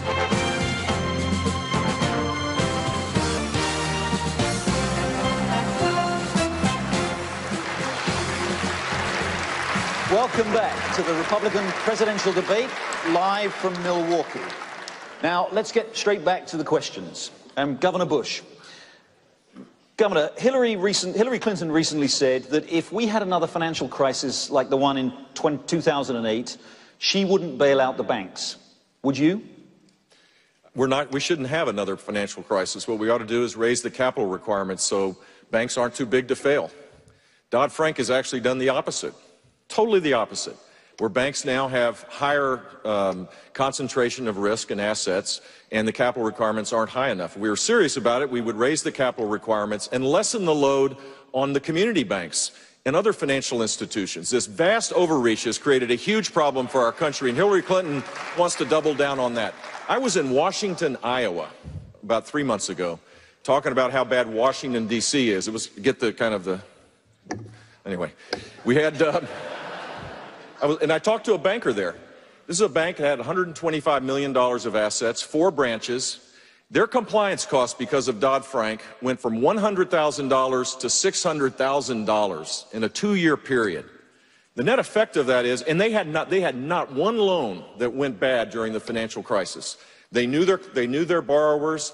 They gave back to the community. They were engaged in the community. And imagine America without its community banks. Well, that's what's happening because of Dodd-Frank. That's my worry. My worry is that the real economy has been hurt by the vast overreach of the Obama administration. And Hillary Clinton, she wants to double down on that. She wants to create even more so. She is a captive of the left of her party to the point now where she was for the trade agreement in the Pacific Agreement. Now she's against it. She was hinted she was for the XL pipeline. Now she's opposed to it. All the things that would create sustained economic growth, she's now doubling down against it. Governor, but can I just quickly say, you can't seriously guarantee that there won't be another financial crisis, can you? If you could, if you were serious about it. There'll never be another financial crisis? No, I can't say that, but I can say if you created higher capital requirements, that's the solution to this. Not having concentration of assets, the bigger banks now have more and more control over the financial assets of this country, and that is the wrong approach to take. Dr. Carson, if I may, just on that point, despite measures taken, as the governor says, since the crisis to make the financial system safer, the major banks in the US, many of them are actually bigger than ever. Assets held by JP Morgan Chase, for example, the very largest bank, have increased by nearly 40% to over $2.6 trillion. Do you think JP Morgan and the other big banks should be broken up? Well, I think we should have policies that don't allow them to just enlarge themselves at the expense of smaller entities. And certainly some of the policies, some of the monetary and Fed policies that we're using makes it very easy for them. Makes it very easy for the big corporations, quite frankly, at these very low interest rates to buy back their stock and to drive the price of that up artificially. Those are the kinds of things that led to the problem in the first place. And I think this all really gets back to this whole regulation issue, which is creating a very abnormal situation. This country was declared its independence in 1776. In less than 100 years, it was the #1 economic power in the world. And the reason was because we had an atmosphere that encouraged entrepreneurial risk-taking and capital investment. Those are the fuels that drive it. And what we've done now is let the creep of regulation turn into a stampede of regulations, which is involved in every aspect of our lives. If we can get that out, it makes a big difference. And even for the average person, every single regulation costs money, and it's shifted to the individual. So, and it hurts the poor and the middle class much more than it does the rich. They go into the store and they buy a bar of soap. It costs 10 cents more. They notice it. And the middle class, when they come to the cash register, they have a whole cart full of things that cost 5, 10, or 15 cents more. They notice it. It is hurting the poor. Bernie Sanders and Hillary Clinton won't tell you that that's the thing that's really hurting the middle class and the poor. They'll say it's the rich. Take their money. But that won't help. You can take all of the rich's money and it won't make a dent in the problem that we're having. We have to come back to the fundamental principles that made America great. Just to be clear, just to be clear, then you wouldn't favour breaking up the big banks. You think they're big enough, they're okay as they are? As big. I would have policies that wouldn't allow that to occur. I don't want to go in and tear anybody down. I mean, that doesn't help us. But what does help us is to stop tinkering around the edges and fix the actual problems that exist that are creating the problem in the first place. Can I just add what he's saying? Because he's right on point there. You know why these banks are so big? The government made them big. The government made them big by adding thousands and thousands of pages of regulations. So the big banks, they have an army of lawyers, they have an army of compliance officers. They can deal with all these things. The small banks, like Governor Bush was saying, they can't deal with all these regulations. They cannot hire the fanciest law firm in Washington or the best lobbying firm to deal with all these regulations. And so the result is the big banks get bigger, the small banks struggle to lend or even exist, and the result is what you have today. And in Dodd-Frank, you have actually codified too big to fail. We have actually created a category of systemically important institutions, and these banks go around bragging about it. You know what they say to people with a wink and a nod? We are so big, we are so important that if we get in trouble, the government has to bail us out. This is an outrage. We need to repeal Dodd-Frank as soon as possible. Let me also say, Gary, let me also say that what Jeb is talking about with the big banks is to force them to reserve their capital of people who invest in, and they hold their capital so that if the bank goes down, the people who are invested in the bank are the ones that pay. That's what he's trying to say. Secondly, I'll tell you about Wall Street. There's too much greed. And the fact is, a free enterprise system is a system that's produced the greatest wealth for the world. But you know, Michael Novak, the great Catholic theologian, says that a free enterprise system that is not underlaid with values, and we should all think about the way we conduct our lives. Yes, free enterprise is great, profits are great, but there have to be some values that underlay it, and they need a good ethics lesson on Wall Street on a regular basis to keep them in check so we, the people, do not lose. Thank you. Gerard, can I comment on that? Jerry, your first question. I do want to follow up. Question, Senator Cruz, and I will get to you, but Senator Cruz, on that theme, Facebook data shows that over the last month alone, nearly 1 million people, nearly 1 million, have been concerned about reining in Wall Street, apparently believing that some have not been punished enough.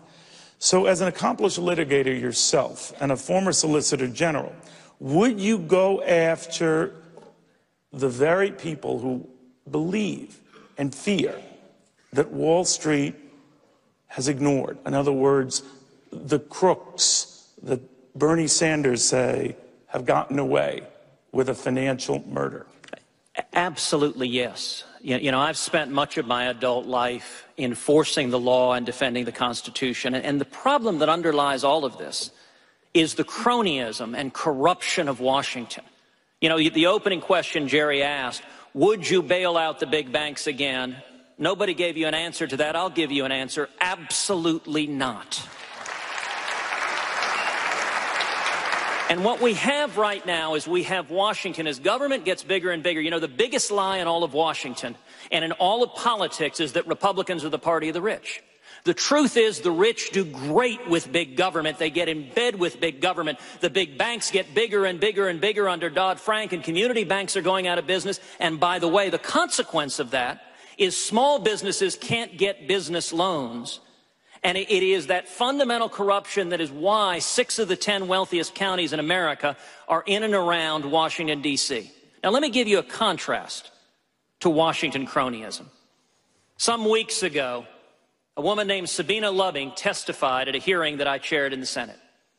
Sabina Loving is an African-American single mom who started a tax preparation business on the south side of Chicago. She found a storefront. She wanted to have her own business. She started a business. But then the IRS promulgated new regulations targeting tax preparers. They did it under a more than 100-year-old statute called the Dead Horse Act. Now, this statute and the IRS, in classic Washington crony fashion, had exemptions for lawyers and big fancy accountants, but Sabina had to pay $1,000 an employee. It would have driven her out of business, and Ms. Loving sued the IRS. She took the Obama IRS to court, and she won, and they struck down the rule for picking the big guys over the little guys. Senator, I really want to be clear here. Are you saying, sir, that if the Bank of America were on the brink, you would let it fail? Yes. Now, let's be clear. There is a role for the Federal Reserve. What the Fed is doing now is it is a series of philosopher kings trying to guess what's happening with the economy. You look at the Fed, one of the reasons we had the financial crash is throughout the 2000s, we had loose money, we had an asset bubble, it drove up the price of real estate, drove up the price of commodities, and then in the third quarter of 2008, the Fed tightened the money. and crashed those asset prices, which caused a cascading collapse. That's why I am supporting getting back to rules-based monetary system, not with a bunch of philosopher kings deciding, but tied ideally to gold. Sir, I understand that. I just want to be clear, if you don't mind, that millions of depositors would be on the line with that decision. Well, and I just want to be clear. If it were to happen again, for whatever the reason, that you would let it go. You would let a Bank of America go. So let me be clear. I would not bail them out. But instead of adjusting monetary policy according to whims and getting it wrong over and over again and causing booms and busts, what the Fed should be doing is, number one, keeping our money tied to a stable level of gold, and number two, serving as a lender of last resort. That's what central banks do. So if you have a run on a bank, the Fed can serve as a lender of last resort, but it's not a bailout. It is a loan at higher interest rates. That's how central banks have worked. And I'll point out, look, we had a gold standard under Bretton Woods. We had it for about 170 years of our nation's history and enjoyed booming economic growth and lower inflation than we have had with the Fed now. We need to get back to sound money, which helps in particular working men and women. What Washington does, the people who are doing well in the Obama economy are those with power and influence in the Obama government. The people who are hurt are working men and women, and that's who we need to fight for. Neil, that's a different plane. When a bank is ready to go under and depositors are getting ready to lose their life savings, you just don't say we believe in philosophical concerns. You know what an executive has to decide? When there's a water crisis, how do we get water to the city? When there's a school shooting, how do you get there and help heal a community? When there are financial crises or a crisis with Ebola, you got to go there and try to fix it. Philosophy doesn't work when you run something. And I got to tell you, on-the-job training for President of the United States doesn't work. We've done it for 8 years, and almost 8 years now, it does not work. We need an executive who's been tried, has been tested, and judge the decisions that that executive makes. I don't like what the Fed is doing, but I'll tell you what worries me more than anything else, turning the Fed over to the Congress of the United States so they can print the money. That would be a very bad approach for So, Governor Kasich, why would you then bail out rich Wall Street banks, but not Main Street, not mom and pop, not Sabina Loving? Well, you just said an executive knows to step in and bail out a bank. They were talking about what you would do with depositors. Would you let these banks shut down? My argument is going forward, the banks have to reserve the capital so that the people who own the capital start pressuring the banks to not take these risky approaches, Ted. But at the end of the day... So you said you'd abandon philosophy and abandon principle, but what would you do if the bank was failing? Because if during... What would you do if the bank was failing? I would not let the people who put their money in there all go down. So you would bail them out? No. As an executive, I would figure out how to separate those people who can afford it versus those people or the hardworking folks who put their money in those institutions. Let me say another thing. Here's what I mean by that. When you are faced in the last financial crisis with banks going under and people who put their life savings in there, you got to deal with it. You can't turn a blind eye to it. Now, going forward, that's one thing. If you had another financial crisis, perhaps there would be an effort to make sure that we do. Could I just say, as a chief executive who's had to make tough calls to save jobs and to grow jobs, I think what's interesting about Dodd-Frank is it's a great example of how socialism starts. Socialism starts when government creates a problem and then government steps in to solve the problem. Government created the problem. Government created the problem of a real estate boom. How did we create it? Under Republicans and Democrats alike, Fannie Mae and Freddie Mac, everybody gathered together, Republicans and Democrats, and said home ownership is part of the American dream. Let's create a bubble. And then government stepped in. By the way, under President George W. Bush, banks were encouraged told, really, to buy other banks, to take money. And now what do we have with Dodd-Frank? The classic of crony capitalism. The big have gotten bigger. 1,590 community banks have gone out of business. And on top of all that, we've created something called the Consumer Financial Protection Bureau, a vast bureaucracy with no congressional oversight that's digging through hundreds of millions of your credit records to detect fraud. This is how socialism starts, ladies and gentlemen. We must take our government back. More questions. More questions coming up when the Republican presidential debate comes right back, live from Milwaukee. Stay with us. Welcome back to the fourth Republican presidential debate. Senator Rubio, Hillary Clinton is the clear front runner for the Democratic nomination. If she is indeed the nominee, you will be facing a candidate with an impressive resume. She was the First Lady of the United States, a U.S. Senator from New York, and Secretary of State under Barack Obama. She has arguably more experience, certainly more time in government, than almost all of you on stage tonight.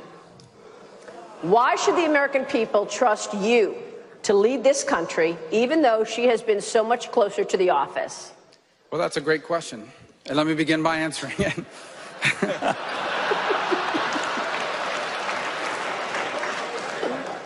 This election is about the future, about what kind of country this nation is going to be in the 21st century. This election is actually a generational choice, a choice about what kind of nation we will be in the 21st century. For over 2.5 centuries, America has been a special country. The one place on earth where anyone from anywhere can achieve anything. A nation that's been a force for good on this planet. But now, a growing number of Americans feel out of place in their own country.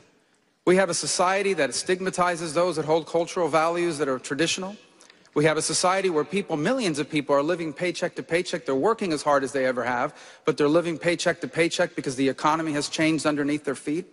We have young Americans who owe thousands of dollars in student loans for a degree that doesn't lead to a job. For the first time in 35 years, we have more businesses dying than starting. And around the world, every day brings news of a new humiliation for America. Many, the direct consequence of decisions made when Hillary Clinton was the Secretary of State. And so here's the truth. This election is about the future. And the Democratic Party and the political left has no ideas about the future. All their ideas are the same tired ideas of the past. More government, more spending. For every issue before America, their answer is a new tax on someone and a new government program. This nation is going to turn the page. And that's what this election should be about. And as I said at the first debate, if I am our nominee, they will be the party of the past. We will be the party of the 21st century.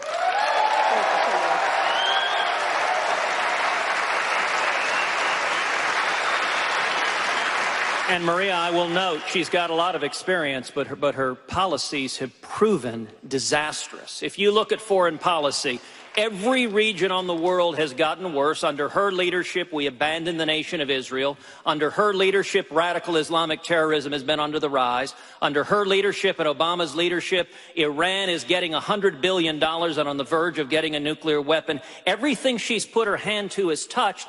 And when we talk about the cronyism of Washington, Hillary Clinton embodies the cronyism of Washington.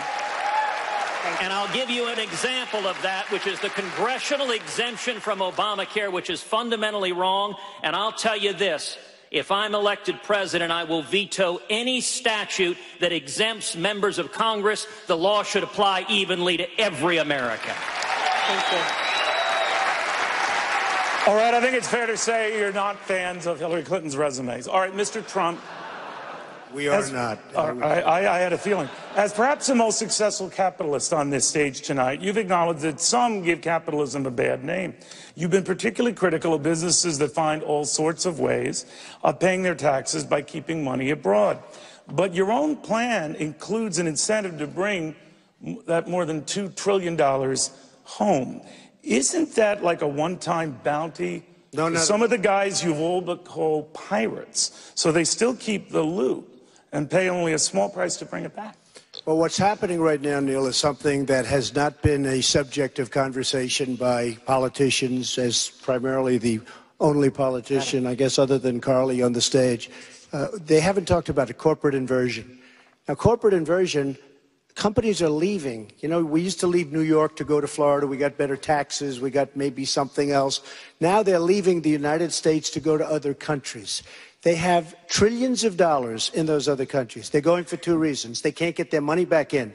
It's something where the Democrats and the Republicans both agree. It's the only thing I can think of. They both agree. Let the money come back in. 3.5 years, they still can't make a deal. They can't get the money in. It's probably $2.5 trillion, but I think it's much more than that. All of that money could come right in and be used to rebuild our country and investments in our country. They can't do it. What we have to do, and what I've done, is made the tax rate, and one of the reasons they don't bring it in, the tax is so obnoxious, they can't do it. I made it a 10% number, as you know. I've been very highly praised for it. A lot of money's going to come back in. We're going to get rid of the bureaucratic problems and roadblocks, because that's also a problem. And we're going to have all of this money pour back into the United States. It's going to be used to build businesses, for jobs, and everything else. And as I say, my expression is, let's make America great again.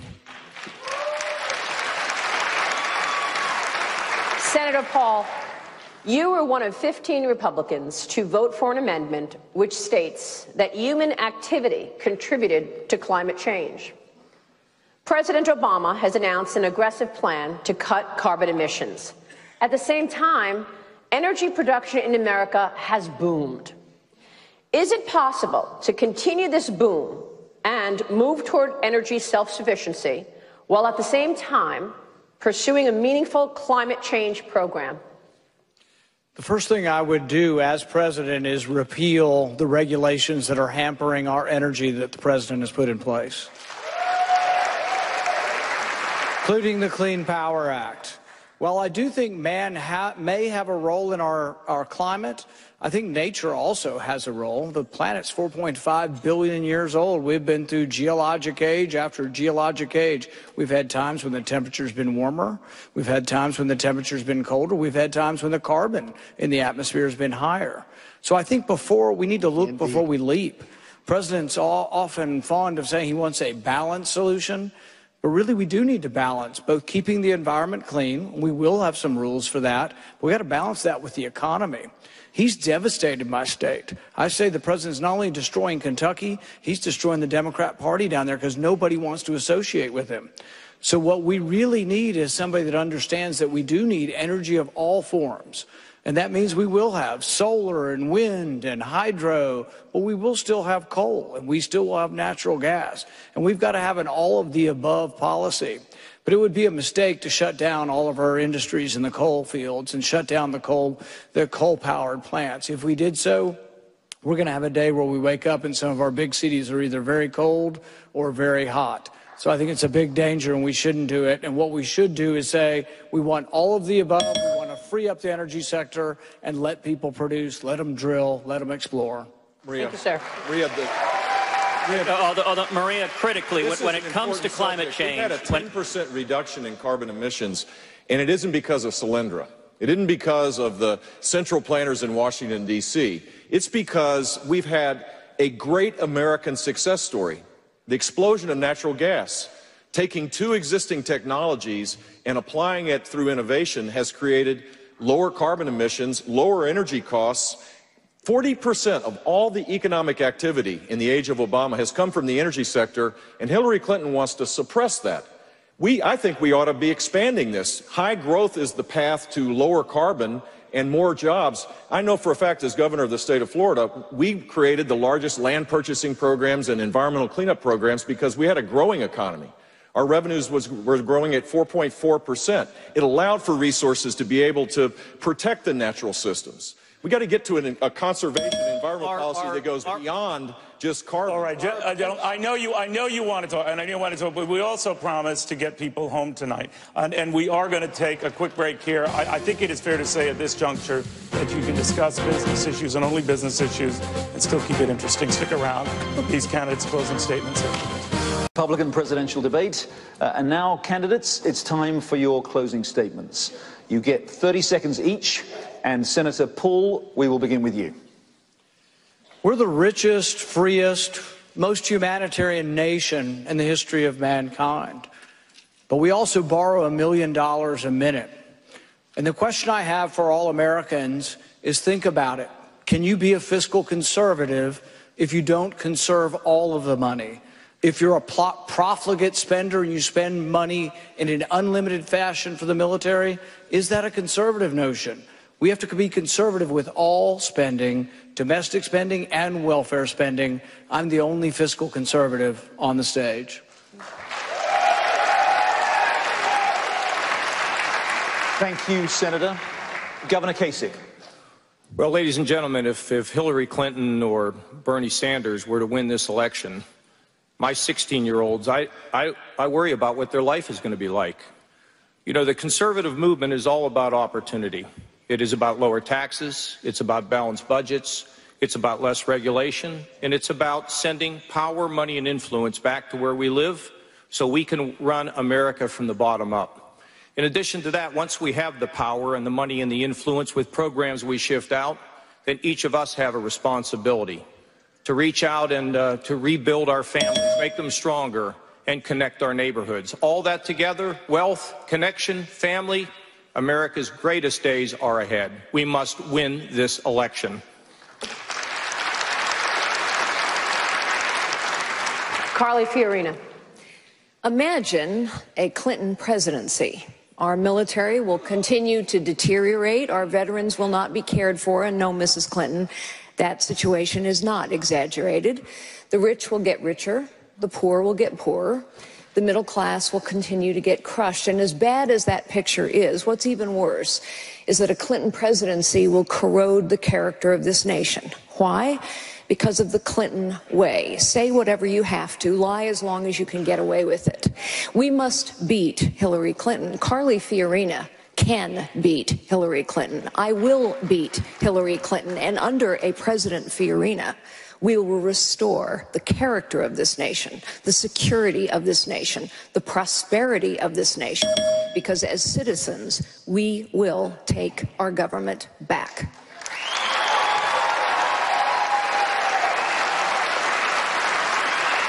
Former Governor Jeb Bush. Jane Horton is sitting with my wife here today. Her husband, Chris, was killed in action in Afghanistan. And Jane spends her time now defending and fighting for military families. They're both heroes. I don't think we need an agitator-in-chief or a divider-in-chief. We need a commander-in-chief that will rebuild our military and restore respect to our veterans by revamping and fixing a broken Veterans Administration. That's my pledge to you. I ask for your support. Thank you. Senator Ted Cruz. 58 years ago, my father fled Cuba. As he stood on the deck of that ferry boat with the wind and salt air blowing, he looked back at the oppression and torture he was escaping. And yet he looked forward to the promise of America. His story is our story. What ties Americans together is we are all the children of those who risked everything for freedom. America is in crisis now. I believe in America, and if we get back to the free market principles and constitutional liberties that built this country, we can turn this country around.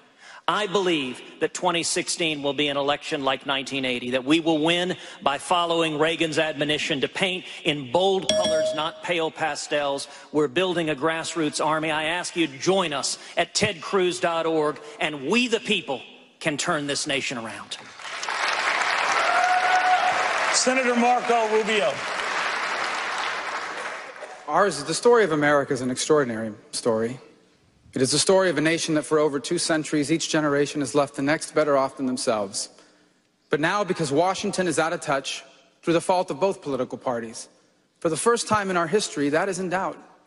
And that is what this election must be about, because if the next 4 years are anything like the last 8 years, our children will be the first Americans ever left worse off by their parents.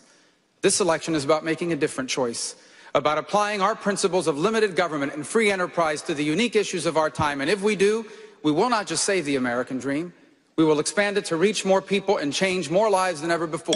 And the 21st century can be a new American century. So tonight, I ask you for your vote, and I ask you to join us at my website, marcorubio.com. He's funny. Dr. Ben Carson. In the 2 hours of this debate, 5 people have died from drug-related deaths. $100 million has been added to our national debt. 200 babies have been killed by abortionists. And 2 veterans have taken their lives out of despair. This is a narrative that we can change. Not we the Democrats, not we the Republicans, but we the people of America, because there is something special about this nation, and we must embrace it and be proud of it and never give it away for the sake of political correctness. Donald Trump. Thank you. Over the years, I've created tens of thousands of jobs and a great company. It's a company I'm very proud of, some of the most iconic assets anywhere in the world. And I will tell you, I don't have to give you a website because I'm self-funding my campaign. I'm putting up my own money. I want to do something really special. I want to make our country greater than it's ever been. I think we have that potential. We cannot lose this election. We cannot let Hillary Clinton, who is the worst Secretary of State in the history of our country, win this election. We will fight, we will win, and we truly will make this even more special. We have to make it better than ever before, and I will tell you, the United States can actually be better than ever before. Thank you.